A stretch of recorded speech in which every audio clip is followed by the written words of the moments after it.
Hello everyone, once again welcome back to a new vlog. आज दिन की शुरुआत हुई। आज मुझे जल्दी जाना था पर मैं ऑलरेडी लेट थी। जिस दिन जल्दी जाना उस दिन मैं ज़रूर लेट होती हूँ। और मेरा मेट्रो कार्ड इतना 7-8 साल पुराना हो गया था तो मशीन अब उसको रीड नहीं कर रही थी। रिचार्ज करा बट फिर भी तो लाइन में लग के नया मेट्रो कार्ड लेना पड़ा, क्योंकि उसके बिना तो आप कहीं नहीं जा सकते। पहले ही लम्हे में है बेकरारी सी, आगे क्या होगा नहीं है पता। तेरी तरफ जा रहा है, मुझे छोड़ के जाने क्यों आज दिल ये मेरा। शुरुआत नहीं। मैं मेट्रो स्टेशन ऑलरेडी पहुंच चुकी थी अपने टाइम पे और मैं बैठ के मैं बिस्किट खा रही थी तो एक डॉगी भी आ गया तो मैंने इसे भी बिस्किट खिला दिए। आई नो डॉगीज़ को बिस्किट नहीं खिलाते, उन्हें प्रॉब्लम होती है, बट क्या करे, बेचारा इसे देख रहा था, मेरे पास कुछ था नहीं तो खिला दिए।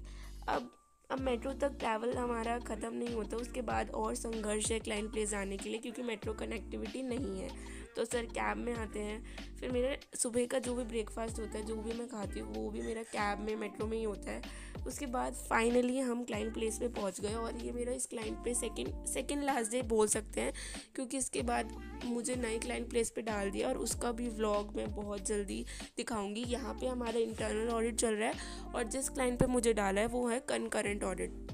अब आप में से बहुत सारे लोगों को ये चीज़ पता ही नहीं होगी कि इंटरनल ऑडिट और कनकरेंट ऑडिट में फ़र्क क्या होता है। मुझे भी नहीं पता था, पर जब मुझे उस क्लाइंट से उठा के इस क्लाइंट पे डाला तो अब मुझे जिससे पता है कि क्या होता है।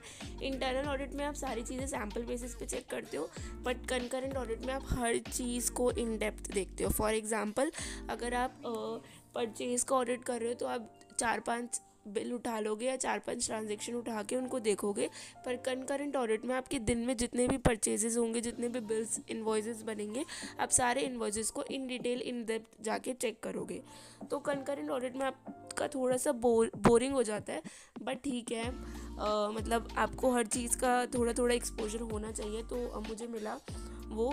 तो अब क्लाइंट प्लेस पे आ गए हैं तो सबसे पहले मैं काम करती हूँ वॉशरूम में जाना, क्योंकि इतना दूर 1.5-2 घंटा ट्रैवल करने के बाद घर से कितने भी अच्छे बन के आओ, क्लाइंट तक आते आते हालत बुरी हो जाती है कि पता नहीं क्या ही करके आए हो। तो सबसे पहले वॉशरूम में आओ, अपनी शक्ल थोड़ी ठीक करो। उसके बाद इंटरनल ऑडिट अगर आप कर रहे हो ना तो आप एक जगह बैठ ही नहीं सकते, आपको कभी कुछ पूछने किसी के पास जाना है, कभी कुछ पूछने किसी के पास जाना है। और यहाँ पे हमारा चल रहा है audit, purchase audit, procurement, P2P। और आपको पता है प्रोक्योरमेंट ना काफ़ी फैला हुआ है, मतलब उसमें बहुत सारी चीज़ें होती है करने के लिए।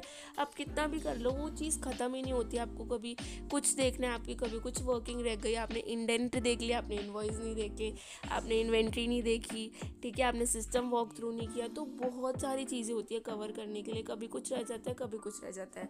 उसके बाद हम गए लंच पे। अब लंच करने के बाद नींद आती है बैठे बैठे, तो हम जाते हैं थोड़ी देर नीचे वॉक करने, 1-2 राउंड मारने के बाद। वैसे आजकल मौसम बहुत अजीब हो रखा है, ठंड और गर्मी का कुछ पता ही नहीं चलता। वैसे गर्मियाँ आ चुकी है तो हम यहाँ नीचे वॉक कर रहे हैं। मतलब ऑडिट काफ़ी सही चल रहा है हमारा। फर्स्ट क्वार्टर में हमारे काफ़ी सारे एरियाज थे, तो अब फाइनली मुझे इंटरनल ऑडिट क्या होता है काफ़ी पता चला। हमने इन्वेंट्री का ऑडिट किया, हमने परचेज़ का ऑडिट किया, मैंने इंडिपेंडेंटली कंप्लाइंसेस का ऑडिट किया जिस भी कंपनी में मैं कर रही हूँ। तो उसके बाद हम ऊपर आए तो हमारी क्लाइंट के साथ डिस्कशन था। जब भी आप ऑडिट करते हो तो जो भी आपकी ऑब्जर्वेशन निकलती है, आप जो भी मैनेजमेंट होती है, जब आपकी ऑब्जर्वेशन निकल जाती है वो सारे केसेस जाके उनके साथ डिस्कस करते हो, उनको दिखाते हो कि ये गलती आपकी मिली है, और फिर वो हमें बताते हैं कि क्या उसमें प्रॉब्लम थी, क्या पता कोई और रीज़न था, कोई जेन्युइन रीज़न था।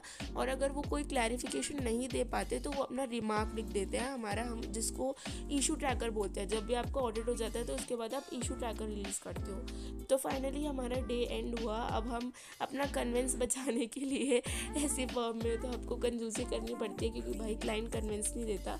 तो अब हम शाम को कैब की जगह ऑटो से जाते हैं, तीनों थोड़ा थोड़ा एडजस्ट होके ऑटो से जाते हैं। ऑटो से सर मुझे मेट्रो स्टेशन छोड़ देते हैं, इससे हमारा कुछ तो कन्विंस कम हो जाता है एटलीस्ट। उसके बाद वहीं मेट्रो से घर वापस, और आते और जाते हुए बस 2 ही चीज़ होती है, आते हुए यमुना बैंक और जाते हुए अक्षरधाम।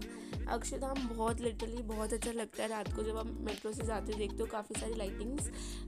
तो आई होप आपको ये वीडियो अच्छी लगी हो, और स्टे ट्यून मेरे नेक्स्ट वीडियो के लिए, व्लॉग के लिए। और कमेंट में ज़रूर बताना अगर आप इन डेप्थ इंटरनल ऑडिट के बारे में जानना चाहते हो। Please like, share and subscribe and keep smiling.